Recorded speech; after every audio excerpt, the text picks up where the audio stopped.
Been 24 hours since Alabama dropped a heartbreaker in overtime to Michigan. We've had a chance to relive the last play, the entire game, and the entire season.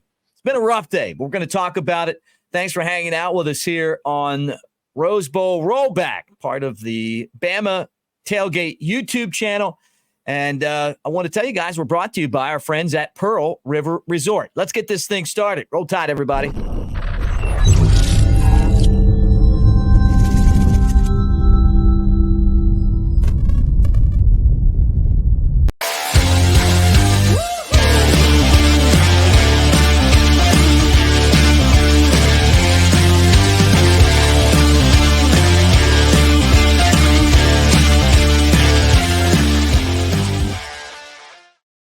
What do you say? Wherever you might be hanging out with us tonight with Brett Elmore. I'm Mick Gillispie. And again, welcome to the Bama Tailgate YouTube channel. Make sure that you like and subscribe, and we appreciate you being here. I wish it was under better circumstances, but I do want to ask you guys that if you're on the socials, know you can find us at Brett Elmore Show for Brett and at Broadcaster Mick for me. Brett, 24 hours since Alabama came up short in the Rose Bowl to Michigan. We've had time to reflect. It's felt a little bit like a funeral today, I think, for a lot of us that love Alabama. And what are your thoughts? Where are you at right now with this? 24 hours and it still stings. May sting for a while. Got up this morning bright and early. The sun rose, but still just didn't feel right. Reflecting back on last night's ball game. And, of course, a lot of folks back to work today after an extended holiday break, and they were really pissed off about that, having to go back to work. And then last night's ball game, that's kind of what everyone was talking about around here, and I'm sure all across the state of Alabama today. But, it still stings, but it is what it is. And a great matchup for the national championship coming up Monday night, 1 versus 2, a couple undefeated teams, and Michigan and Washington. But man, I just wish we were going to be there. Yeah, both games are great. We knew that the matchups this year were legitimately good matchups. Mm-hmm. Both games came down to the end, and Alabama was 3 yards away. I do want to talk about the last play. I've had a chance to go back and rewatch it a few times, reflect on this game. And then I wasn't surprised at all that Washington beat Texas. I just thought it was a really good matchup for them. I've been saying that all week, actually for the last month. I love Michael Penix, and I just felt like it was going to be a really tough matchup for the Texas secondary, which hasn't been good this year. But it turned out to be a great game all the way around, and we got the matchup of Michigan and Washington. One more game left. And for us, I mean, I don't even know where to start. I think it really begins with, I just already miss football. Like, I just miss the fact that we got to wait, months before we get things going. We'll have the 8A game in April.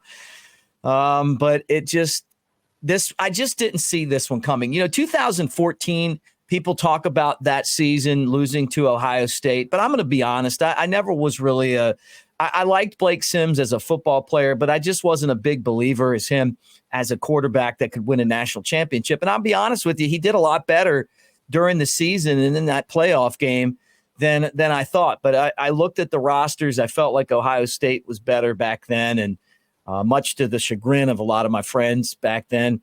I was right. This time I didn't feel like that. I don't feel like Michigan's the better team now. I think they're even.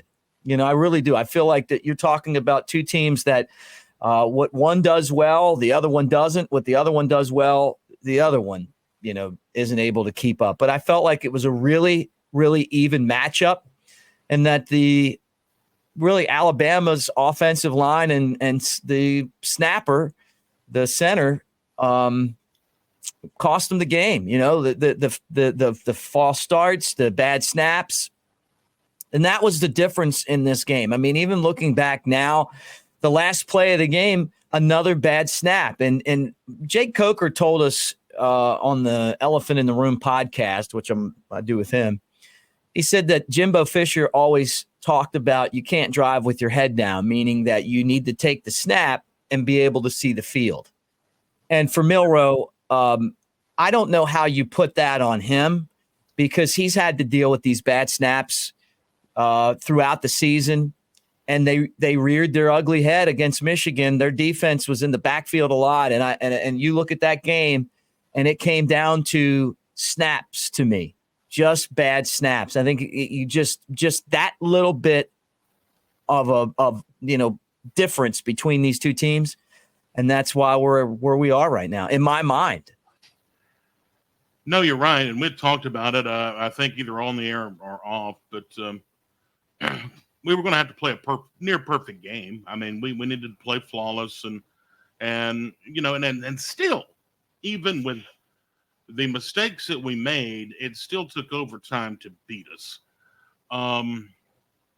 The final play of the game, a lot of folks today not happy, and last night, not happy with the play call.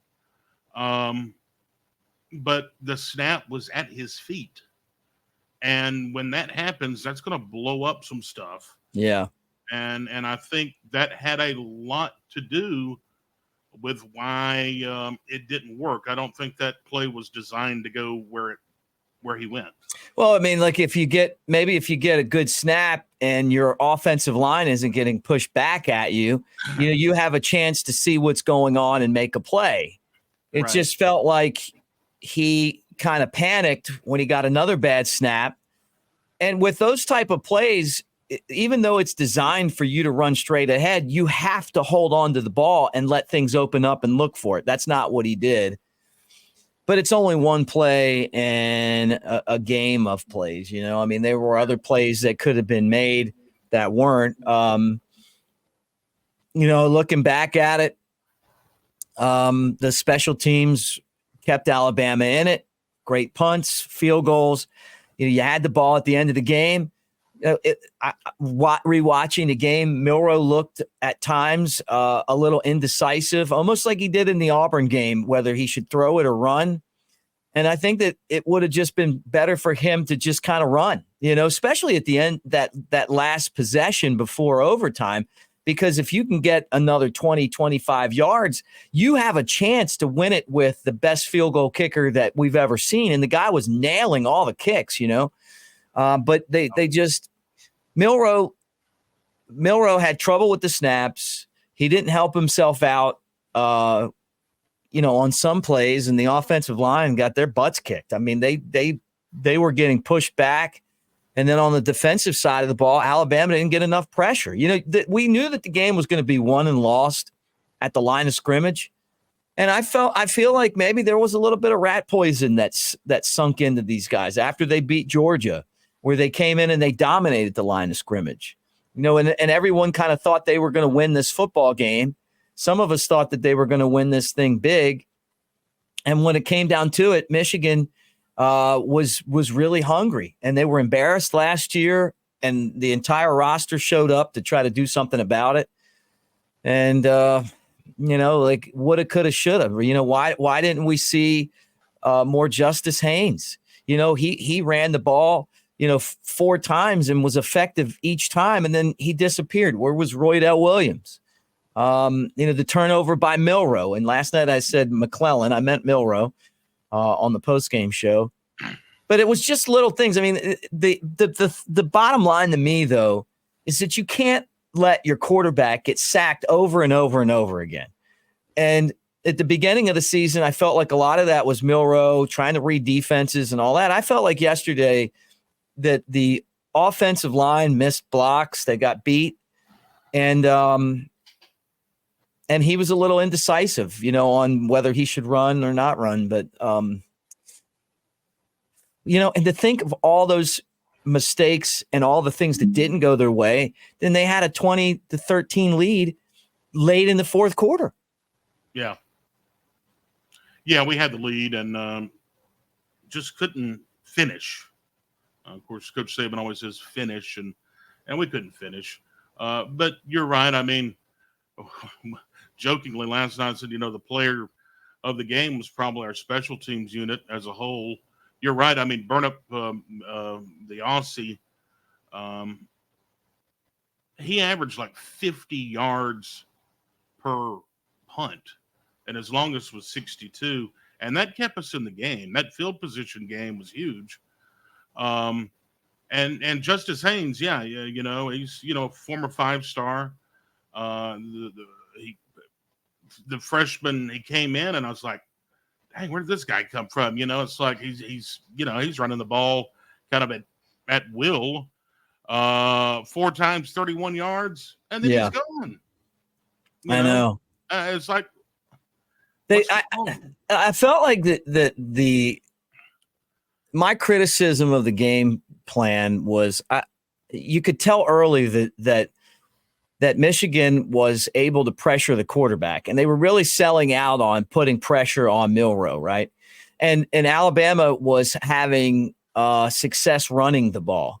Mm-hmm. And I would have ran the ball more. I would have run to set up the pass. And when Alabama looked like they were taking control of the football game, here's a snap 20 yards behind the quarterback. Here's a false start. So there are mistakes that you just can't make in a game like that and win, right? And if you don't, and you go down the field and score a touchdown, you're up by 2 scores instead of 1, you're going to win the game. It was the fact that it was a 7-point game with the field goal. You gave them the ball back. Well, they're going to get four times with it. And it was little things. Some of it's bad luck. Downs had the interception at the beginning of the game. He stepped out, came back in. It was like this. And then they got a completion on their last drive where the guy looked like he was out of bounds, and then they went back and reversed it, and he was barely in. Those type of things happen in a game like this. Yeah. I think that what frustrates all of us the most is that we know that this team could have won a national championship. Michigan's probably going to win a championship now. This might have been the real championship game, and if you beat Alabama in the playoff, you're probably the best team, or at least you won that game. I just can't imagine Michigan getting beat after winning against that Alabama team. And that did a lot of things right. Or do they have the ultimate letdown 1 week later? I don't think so, man. I just don't know. It'll be interesting Monday night. But when you beat Alabama, anytime a team beats Alabama, they take that seriously because we are the standard. Well, you have to play a really good game to beat Alabama, and it's not like Michigan's quarterback was very effective. He threw 3 touchdowns. He had one of those games that it takes from a quarterback to beat Alabama, where he made all the plays that you got to make and all the throws, right? And and they got a little bit of luck. You got to have that, right? We made some mistakes, and they took advantage of them. And it was still an overtime game with us ball on the 3-yard line, and and it came down to another bad snap. But I hate putting it on one guy. But I've never seen in my entire life, and I've been watching Alabama football for probably more than a lot of people watching or have even been alive. I've never seen an issue with snaps like this. I even have watched high school teams in broadcast their whole season, and the guy can snap the ball to the quarterback. Yeah. And it's like, well, there's no excuse for it. And maybe it's Milroe, and maybe it's not. So the sideline reporter talking about, Saban saying something to Milroe. He's probably just trying to figure out a way to get this guy to be comfortable and snap the ball to him, or them getting on the same page. But the bottom line is that Alabama lost because they couldn't snap the ball. Period. Is that fair? Yeah, that's fair. And there's. There may be there's a few other things, but I talked about it too, and you mentioned it. You always have to have a little bit of luck, and that ball has to bounce your way. And last night, it just felt like it was Michigan's day. Yeah, felt like that. It just felt I don't know, and I think we had talked about it. I didn't feel very comfortable the entire game. You know what I'm saying? I felt weird the entire game. It just didn't feel like I thought there in the second half when we started to move a little bit, I thought, Okay, now is this the point in time where we start to take control, and then all of a sudden we start shooting ourselves in the foot again? Yeah. And then that's when you really become nervous. And like I say, 24 hours later, it still stings. A lot of folks are back into town. The team got back into town, I think, at 3:30 this afternoon. I was watching TV here. One of the Birmingham stations had them coming back into Tuscaloosa earlier today. But most of the fans are back, and that's a long way. That's a long ride or plane ride home after a loss. Yeah, it is. I told you that I had a friend that drove out there, and I texted him last night, and I said, "That ain't gonna be a long drive back to Alabama." Yeah.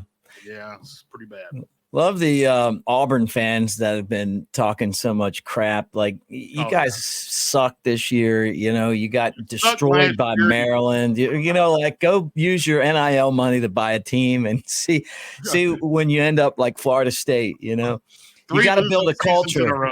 Yeah, you got to build a culture before you build a team, right? And we'll see what they do, but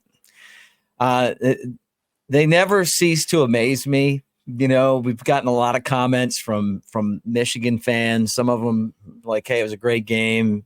Some of them not so nice, but that's kind of the way it is, man. I mean, when you're at the top of the mountain, every time Alabama loses a football game, it's a major deal. It is. It's the talk. It is. I mean, like, and I, as much as it hurts, because we love the team and the program and our school and everything so much. That's a good thing, because when you lose to, let's just use Auburn as an example. When you get your ass kicked by Maryland with their backup quarterback, by the way. Yeah. And you're down, was it like 31-7 or something at one point in that game, or something crazy? Yeah.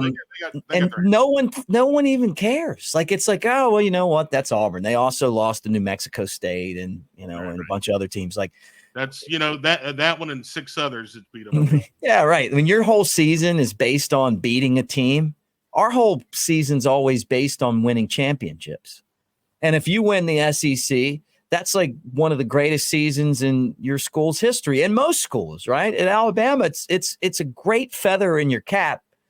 But honestly, Alabama football is judged on national championships. And, and this year isn't going to be a national championship season. But I still think that Nick Saban did his best, or one of his best jobs coaching. I think that there's a lot to build on from this roster. If you guys care a lot, you're Alabama fans and you care a lot, make sure you get involved with the NIL. I saw, my buddy Aaron Suttles, who is part of the NIL collective, saying, "Hey, you know what? It's time to do something here. Put your money where your mouth is. Go over there and invest, in this team, because that's what it's going to take. And you guys are all worried about what Ryan Williams is going to do from Saraland and other guys. Auburn's going to come in and try to buy those guys. Alabama's going to have to make sure that they have NIL available to make sure that they keep those guys and bring them to Tuscaloosa. We're going to be dealing with that, because when you're at a point where you're desperate like they are, that's really the one thing that they can use to kind of flip players to come to their school is money. We saw it with Florida State, and then when they didn't make the college football playoff, their culture was a bunch of guys that hauled ass, and they lost 63-3. And for those people that have been on the message board talking about Florida State should have been in, no, they should not have. If you lose, there's no shame in losing in overtime in a game like that. Florida State would have been like, they would have lost by, even with all their starters, they would have lost that game by 2 or 3 touchdowns. I'm sorry. It's just the facts, right? You lost by 60. But, but look, that's here nor there. It really was, as painful as today's been. It was a fantastic season. There's so many high points. And it hurts like 2014 hurt, because when I walked out of the Sugar Bowl that year, I realized that team was a lot closer than I thought. Yeah. And then they went and they put Jake Coker in at quarterback, and they came back the next year with all the ups and downs, and they won the championship. This experience that those guys had is going to help them build towards next season. And having 12 teams into the playoff, all it does for Alabama is give them a little buffer with what's going to be an extremely challenging schedule next year. But they'll be battle tested and they'll be ready to go. And it's going to be an exciting year. Jalen Milroe having a year under his belt, this experience under his belt. He knows what he's got to work on in the offseason. Obviously, getting better at the mid-level passes. He's got to do a better job of throwing receivers open, get into a rhythm. Alabama's got to develop a number one receiver, too, a go-to guy, if you will. And I think that'll happen. They'll go out and find the center. Yeah. Well, no more of that. And it's crazy that they got by with it so many times. This guy constantly was doing this. Think about it. Alabama would have lost to Auburn because of his snaps. And then it's like, well, look at the video. Here comes a guy and he claps his hand and it's snaps. It's like, so what? They do that stuff all the time and the guy's not falling for it. But this year we did. I hate to keep beating them over the head, but it's just the fact of the matter. But we're going to be much better next year. I'm excited about the upcoming season with Milroe, with all this experience under his belt, and folks like Haynes, that was came in at running back last night. I'm looking forward to the upcoming season. Yeah, I am too. And Justice Haynes, the criticisms I have are we should have just ran the ball a little bit more on first down and not put ourselves back, and also the snaps, because in a game like that, when you're depending on the run, once you go backwards, all of a sudden you become predictable, and they were able to get after us, right. And they did a good job. And I was worried about their defensive line, and they played well. But look at all the things Alabama did well. Like they took the perimeter run away until overtime, and they had some big plays, but our defense made some big plays. They had 13 points going into 4 minutes left in the game. So. Yeah. There was a lot of, like you said, there was a lot of stuff and players that we're excited about. And I like a motivated Nick Saban. I like a Nick Saban where he's got the coaches now, where he's been through a season with them. He's not having to coach them as much. He's got a team now of guys that are coming back that are going to be focused and hungry. They know what it takes. They've got that postseason experience. And this, as much as this stings, remember that time Alabama lost to Clemson, and Scott Cochran took the second place trophy and he broke it. Yeah, he threw it down and broke it. Yeah. We don't play for second place here. No. And that was kind of like, and then they won the national championship. No. Right. So sometimes you got to do that. We've dealt with losing in these big games before. But unlike Auburn and, honestly, even Michigan and a lot of these other schools, we've been there a ton, man. We're there. We're always a player since Nick Saban's been there, which is unprecedented to be a constant player for those titles every single year. But when you get there, you're playing against the best of the best. If you make mistakes, they come back to haunt you. And I think that's kind of where we are right now. Did I read this right? The longest drought without a national championship now, 3 years. Yeah. And that's, what though? That's remarkable in itself, though, Mick. Yeah, it is. But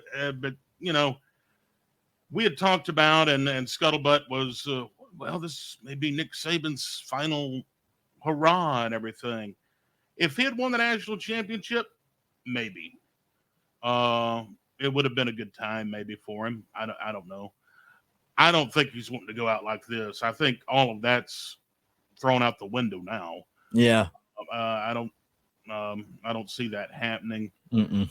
And he'll be back next year, and I think he's looking forward to the challenge of the new playoff and everything else that presents itself, because he knows he's got a really good team coming back, and it'll be fun. Yeah. Yeah. Well, I just thought we needed to get on here and just kind of shake things up a little bit. It's been a rough 24 hours, man. But I'm not going to be one of these fans that doesn't tip my cap when we lose. You know, one of the things I learned going to school at Alabama is that you win with dignity and class, and you lose with dignity and class. Yep. And when I was in school, we didn't win a whole lot. You know, and it's been a really fun ride, enjoying all of the great wins, and sometimes the losses are tough. But what we've learned from Nick Saban is that he uses those for motivation to build on, and that's what we're going to continue to do. We're just going to continue to build on this, and I'm not going to diminish anything that happened by being hateful towards Michigan. You know, they're going to play in the next game. They beat the best already. So, you know, and honestly, I think they're going to win it all. And, you know, to me, I feel like if you lose to a team, you want them to win because you want to be the team that lost to the team that won the championship. You don't want to lose. And then that team gets beat. And then, you know, your overtime loss is, I think Michigan's probably going to win pretty handily against Washington, and we're going to look back and realize that that epic battle, that huge over the top Sylvester Stallone arm wrestling match. Remember that movie? Over the top? It was for the national championship.